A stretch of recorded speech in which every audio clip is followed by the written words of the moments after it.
हियन मराठी प्रतिनिधी सिद्दीपूर. काही विचारश्रेणीचे लोक आणि पक्ष आज संविधान बदलण्याचे भाष्य करत आहेत. मात्र संविधानच राहिले नाही तर लोकशाही राहणार नाही. त्यामुळे आज डॉक्टर बाबासाहेबांना खरंच अभिवादन करायचं असेल तर आपल्या देशात संविधान बदलायचे जे षडयंत्र चालू आहे यांच्या विरोधात सगळ्यांनी एकत्र येणे गरजेचे आहे. कोणतेही भेदभाव, जात धर्म न पाहता सगळ्यांनी एकत्र येऊन या शत्रूच्या विरोधात उभे राहण्याची गरज असल्याचे मत आमदार प्रणिती शिंदे यांनी व्यक्त केले आहे. डॉक्टर बाबासाहेब आंबेडकर यांच्या जयंतीनिमित्त प्रयास मागासवर्गीय बहुउद्देशीय संस्था सोलापूर यांच्या वतीने सोलापूर शहरातील बाबासाहेब आंबेडकर उद्यान येथे संविधान बचाव अभियानाअंतर्गत संविधानाच्या उद्देशिकेचे सामुदायिक वाचन करण्यात आले.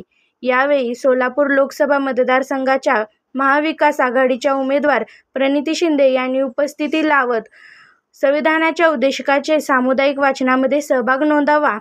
यावेळी पुढे बोलताना प्रणिती शिंदे म्हणाल्या, डॉक्टर बाबासाहेब आंबेडकर जो संघर्ष करत होते तो हा संघर्ष असावा. हीच ती खरी चळवळ असून हीच आपल्या परीक्षेची वेळ आहे. कारण बाबासाहेबांनी दिलेले संविधान बदलण्याचे कोणी भाष्य करत असेल त्यांच्या विरोधात सगळ्यांनी उभे राहणे गरजेचे आहे, असे आमदार प्रणिती शिंदे यांनी यावेळी सांगितले. साजरी करत आहोत त्याबद्दल प्रथम आपल्या सगळ्यांना मानाचा जय भीम आणि शुभेच्छा द्या. पण मला असं वाटतं की चळवळ जी आहे ती आता संविधान वाचवण्याची चळवळ आहे. कारण का संविधान बदलण्याचे काही भाषणं आज जे सत्ताधारी आहेत त्यांच्याकडून होत आहे.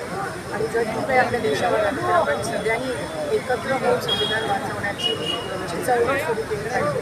जो संघर्ष आहे असं ते ही खरी परीक्षा आहे.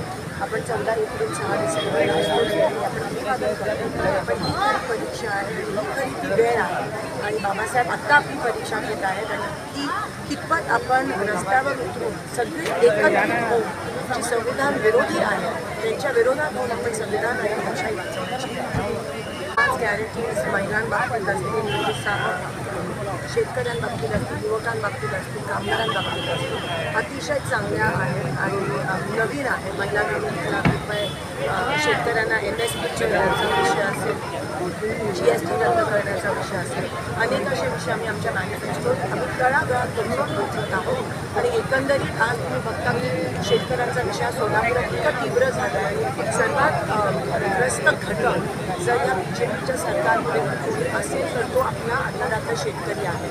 आज GSTचा मार आहे, त्याच्यावर पीक विमा मिळाला नाही, कांद्याची निर्यात बंद आहे, मार्केट सगळ्यात पडली, दुधाला दर नाही आणि पाणी नाही आहे, पाण्याची टंचाई आहे. हे सगळं असताना एकंदरीत आपल्याला जो रोष आहे तो दिसून येतो आणि ते सोडवण्याचं जे काही पद्धती आहेत त्या आम्ही सगळ्या आमच्या मॅनिफेस्टोमध्ये लोकांनी आता ठरवलं त्यांचे खासदार आमदार ते म्हणजे आता राष्ट्रवादी शरद पवार सरकारचा गट, शिवसेना उद्धव बाळासाहेब ठाकरे आणि काँग्रेस आम्ही सगळे मॅडम मास्टरची आप असेल सगळे एकत्र लोकशाही वाचवण्यासाठी आलो. आताही निवडणूक राहिली नाही, ही चळवळ याची लोकांनी दाखवली. 2003ला सोबत प्रकाश मुख्यमंत्री आणि उपमुख्यमंत्री सोलापूर जिल्ह्यातले होते. मागच्या काही काळामध्ये मंत्रिपद देखील सोलापूर मिळालेलं नाही. आता पुन्हा एक शोकांतिका आहे सोलापूरची, शोकांतिका आहे. साधे त्यांची आमदारांनी जे उमेदवार शिफारिश केली त्यांना पण तिकीट मिळालं नाही. त्याच्यावरून कळतं की त्यांच्या मंत्रिमंडळात